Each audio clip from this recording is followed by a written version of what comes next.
Mutirão em São Paulo começa a destruir 3.000 toneladas de produtos pirata. E você vai ver também. Mais um policial branco fica livre de julgamento por matar um negro nos Estados Unidos.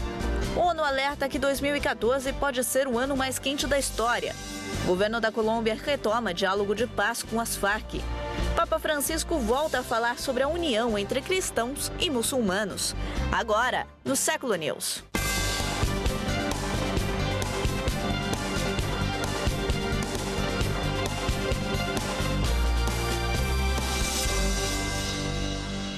Olá, bom dia. Começou em São Paulo um mutirão para a destruição de produtos pirata. Durante o ano, a Polícia Federal apreendeu 3.000 toneladas de produtos falsificados ou importados ilegalmente. Destruídos produtos como CDs e DVDs piratas, cigarros, bebidas, cosméticos, medicamentos, além de brinquedos e relógios falsificados. O evento em São Paulo simboliza o 14º Mutirão Nacional de Destruição, que ocorre em todo o país durante esta primeira semana de dezembro.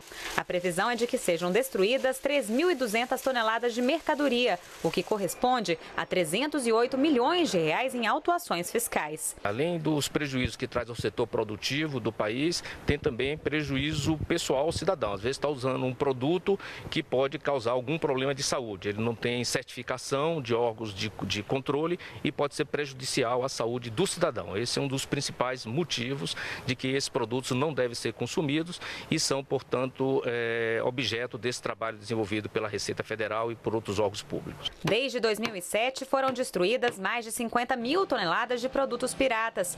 Além da destruição direta de mercadorias, a Receita Federal leilou os produtos para que sejam destruídos por empresas. Desde outubro de 2013, foram feitos 10 leilões. Em Brasília, o ministro da Justiça, José Eduardo Cardoso, participou da cerimônia de comemoração dos 10 anos do Conselho Nacional de Combate à Pirataria, formado por representantes do governo e do setor privado. O Conselho Nacional tem sido de grande importância porque é através do debate permanente entre órgãos públicos e representantes da sociedade civil que nós podemos encontrar melhores caminhos, podemos encontrar a formulação de políticas para enfrentar esse que é um problema não só brasileiro, mas é um problema mundial. Ou seja, a pirataria é um dano à sociedade brasileira. A pirataria tem que ser enfrentada pela sociedade brasileira e pelo Estado brasileiro. Após mais de 18 horas de debates, o Congresso Nacional encerrou na madrugada desta quinta-feira a sessão destinada a votar o projeto que derruba a meta fiscal prevista para este ano.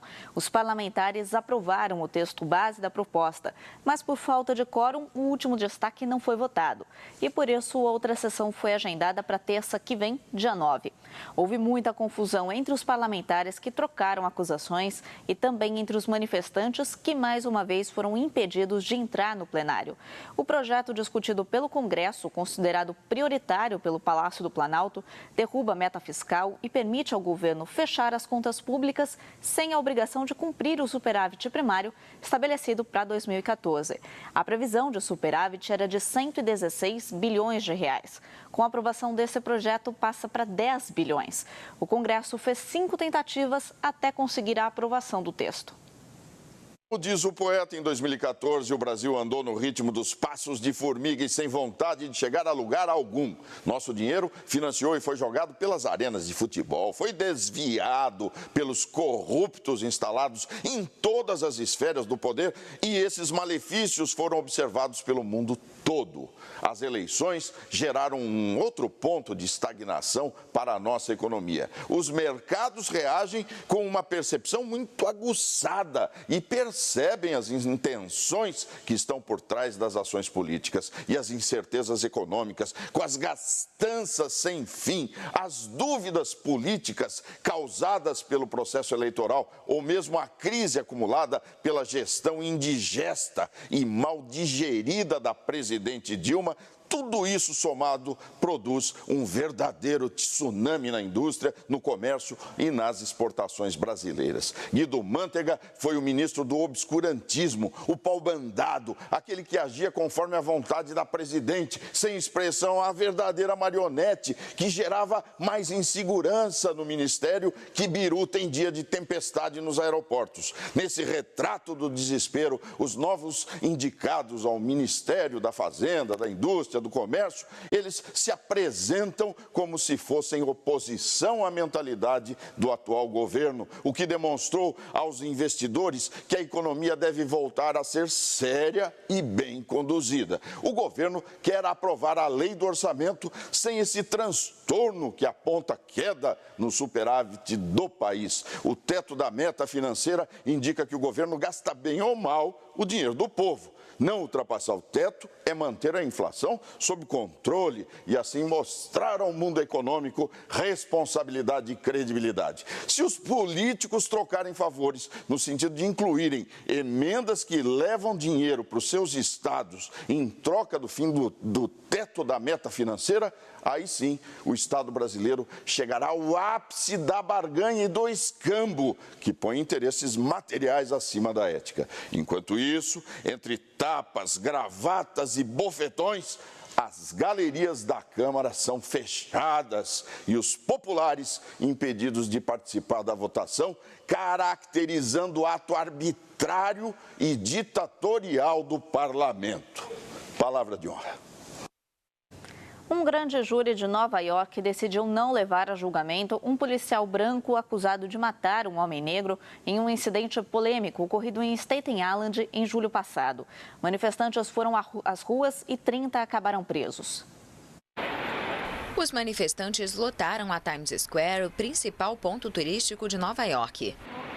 Carregando cartazes e gritando palavras de ordem, eles protestavam contra mais um caso de um policial que não vai a julgamento pela acusação de matar um cidadão negro nos Estados Unidos.